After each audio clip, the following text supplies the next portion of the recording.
আল্লাহ যদি আগুন হয় পাহাড় জ্বালাইতে পারে, যেহেতু আমরা অগ্নি পূজা করলাম,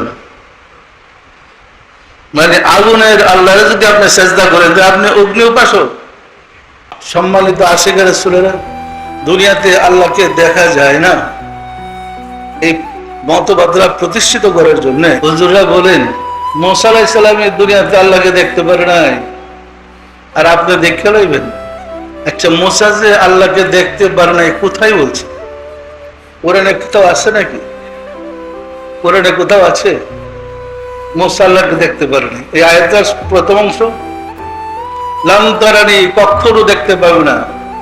তবে তুমি যদি পাহাড়ের দিকে তাকাও, পাহাড় যদি স্বস্থানে অবস্থান করে অবশ্যই দেখতে পাবে।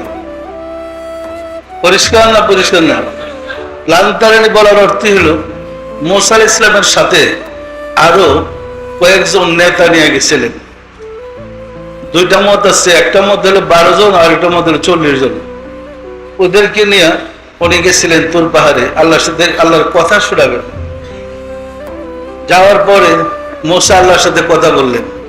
এরা কথা শুনে বলে, হে মুসা, জিনে বললো না ভূতে বললো বুঝলাম তো না, এটা আল্লাহর কথা বিশ্বাস করবো কেমনে?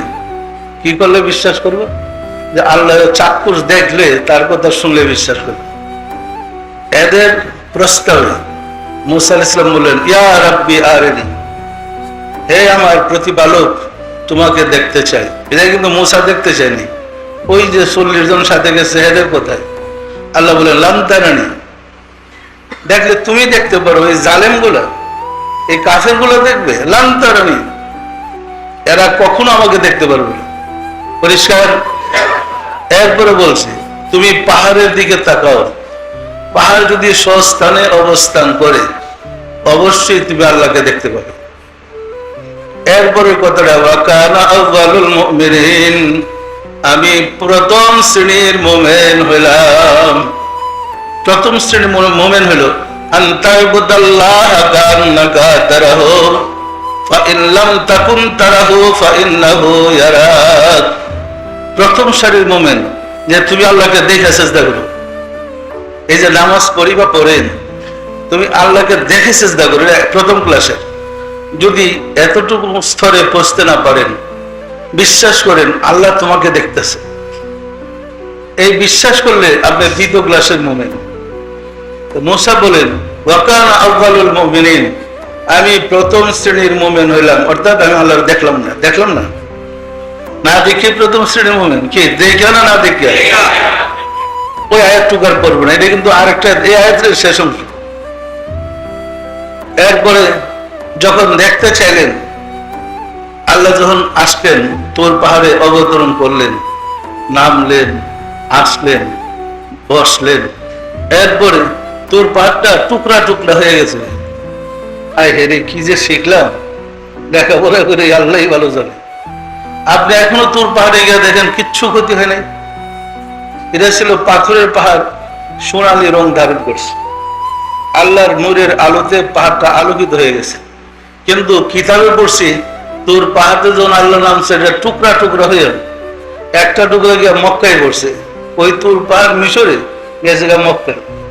যে আল্লাহর কিরকম পাওয়ারটা দেন, পাহাড় পাহাড় উলট পালট করে নিছে। এই দিকটা মশলা শুরু হয়েছে, ওই যেহেতু তোর পাহাড়ে আল্লাহর নূরের তাজাল্লা পড়ছে, সেহেতু ওই পাথরকে, পুরানো পাথরটা দিয়ে সুরমা বানায় চোখে লাগাইতেছে। দেখেন সুরমা ব্যস্ত আছে, এটা কিন্তু আল্লাহ নূরের পাথরটা পুইরা সুরমা হয়ে গেছে। বিশ্বাস করে নিল, সব গাজা করি গল্প।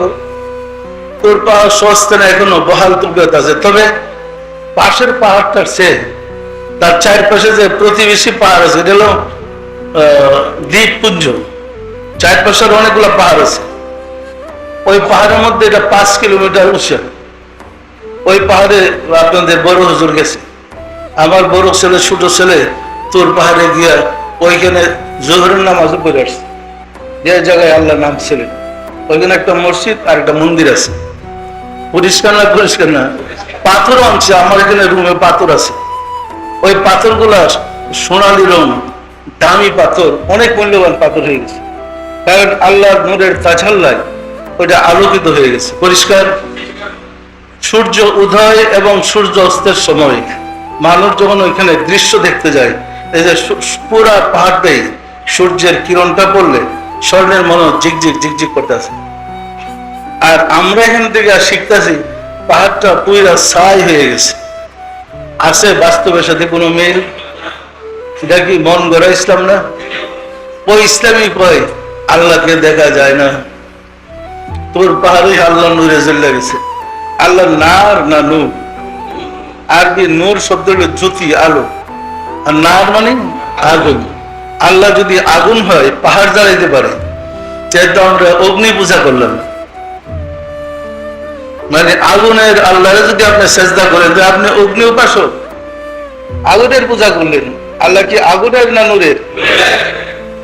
নূরের তো ক্ষমতাই নেই জ্বালাইতে পারে। নূর আলোকিত করতে পারে, অন্ধকার দূর করতে পারে, তার মধ্যে জ্বালানোর কোনো শক্তি নেই। পরিষ্কার না? পরিষ্কার না? নূরের আল্লাহরে দেখা যায় না? দেখা যায় না। মুসা আলাইহিস সালাম অজ্ঞান হয়ে গেলেন। আল্লাহ যখন তাশরীফ নিলেন, মুসা আলাইহিস সালাম দেখে একটু জ্বালানি ব্যাপার, সে তো একটু গরম মেজাজে, তাই বলে না করছে, আবার ডাকতেছিস, মেজাজটা একটু গরম হইব না? তখন একটু উনি অজ্ঞান হয়ে গেলেন।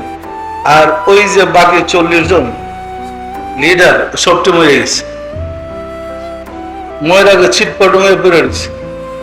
মুসা যখন জ্ঞান ফিরছে, সেজদায় পড়ে বলতেছে, দয়াময়, আমি আমার জাতির কাছে গেলে ওরা আমার পিঠে মেরে ফেলে। ওরা বলবে তুমি পলিসি করে আমাদের 40 জন নেতা নিয়ে মেরে ফেলাইছ, দয়াময় তুমি একটু জিন্দা করে দেবো। সেজদায় পরে যখন লুটাজারি করতে শুরু করলেন, যাও তোমার খাতিরে তাদের জীবন ফিরিয়ে দিলাম, এরা জিন্দা হয়েছে। আয়সা তো ঈমান আনা উচিত। এটা কোন ক্লাসে জানেন? দেখেন, জাতির কাছে আয়সা একদম উল্টা বিগড়ে গেছে, একটা লোক ঈমান আনলো। সুতরাং যারা ঈমান আনবে না তাদের পক্ষে আল্লাহকে দেখা কঠিন। যারা মুমিন ঈমানদার হবে তারা তো ঈমানদার কবরে গিয়া কেউ হয় না, ঈমানদার তো দুনিয়াতেই হবে। পরিষ্কার?